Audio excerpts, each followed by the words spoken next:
Dolls are supposed to be comforting, but some hold secrets, curses that cling to their porcelain smiles. Tonight, I'm diving into a horrifying true story from 2016 about a doll named Lottie that brought dread to a family in Savannah, Georgia. I stumbled across this story on a paranormal blog, a detailed post by a woman desperate to warn others about a doll she'd bought at an estate sale. This wasn't just a ghost story, it was a real nightmare, rooted in a family's unravelling and a doll that carried something ancient and malevolent. Savannah, with its moss-draped oaks and haunted history, is no stranger to the supernatural, but Lottie's curse is a tale that still whispers through its streets. Let's go back to July 2016, when Claire Thompson, a 34-year-old art teacher, lived with her husband David, 36, a mechanic, and their 8-year-old daughter Sophie in a cosy bungalow on Abercorn Street. Claire loved antiques, often browsing estate sales for unique finds. At a sale in an old mansion, she spotted Lottie, a 19th century porcelain doll, 18 inches tall, with a delicate white dress, auburn curls, and glass eyes that seemed to follow you. The seller, an elderly woman, seemed eager to part with it, accepting Claire's $20 offer without haggling. Claire was thrilled, imagining Lottie as a display piece, though Sophie, usually doll-obsessed, shrank back, saying, "She's scary." David, practical and dismissive, teased Claire about her creepy toy, but agreed to let it sit on a living room shelf. From the first night, Lottie unsettled the house. Claire woke at 3 a.m. to a faint giggle.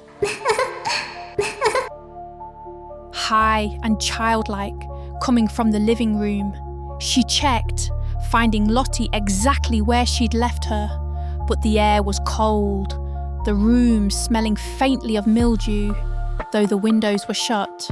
Sophie started having nightmares, crying about a mean girl who stood by her bed, pointing at her with cold fingers. Claire, a skeptic, blamed the summer heat and Sophie's imagination, but David noticed oddities. His tools, kept in the garage, were rearranged, some sharpened, though he hadn't touched them. The family dog, Rusty, growled at Lottie's shelf, refusing to enter the room, his fur bristling. By August, the disturbances grew darker. Claire found Lottie moved, once to the kitchen counter, once to Sophie's bedroom, though no one admitted touching her. The doll's glass eyes seemed cloudier, sometimes glinting red in the lamplight. Sophie's drawings, once bright, turned grim. Sketches of a girl in a white dress, her face blank, holding a knife. Claire heard footsteps at night, small and deliberate, pacing the hallway. She'd check, finding nothing, but the mildew smell followed her, strongest near Lottie.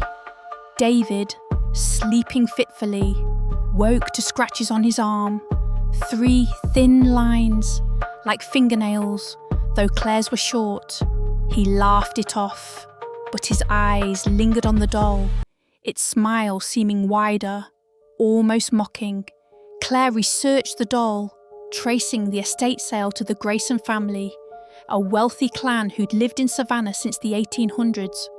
A librarian showed her a 1878 diary by Eliza Grayson, a 10-year-old who owned a doll named Lottie, described as her only friend. Eliza's entries grew disturbing, claiming Lottie spoke to her, telling her to hurt the others.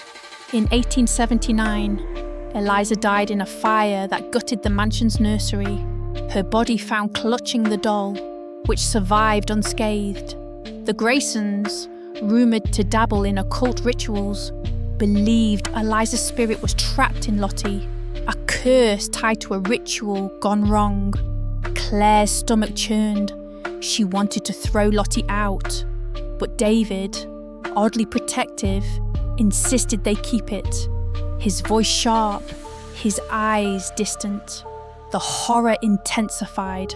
Sophie stopped sleeping, claiming Lottie sat on her chest at night, whispering, "Play with me."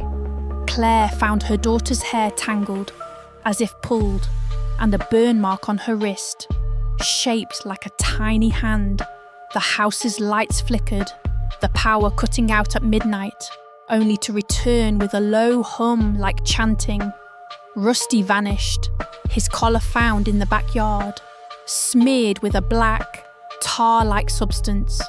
Claire's mirrors showed fleeting shapes, a girl's face, eyeless, grinning, though no one stood behind her.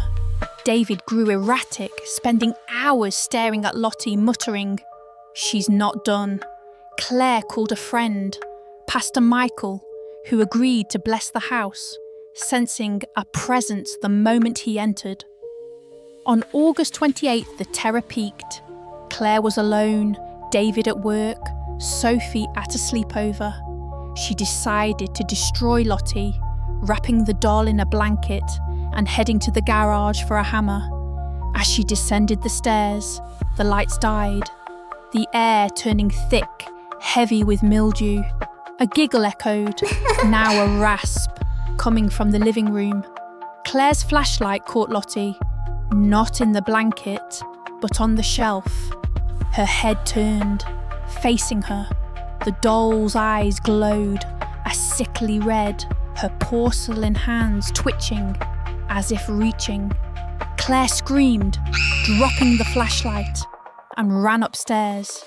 But the door slammed shut, the lock clicking. The rasp became a voice, cold and ancient. "You can't leave me!" Footsteps climbed the stairs, small but heavy, dragging something metallic, scraping the wood.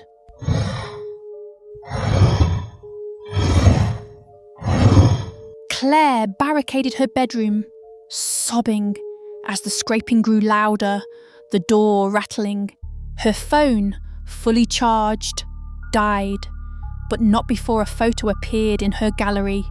Lottie, standing in the hallway, her dress stained red, her smile stretched impossibly wide. The air grew colder, the mildew smell choking, as the voice hissed, "Look at me!"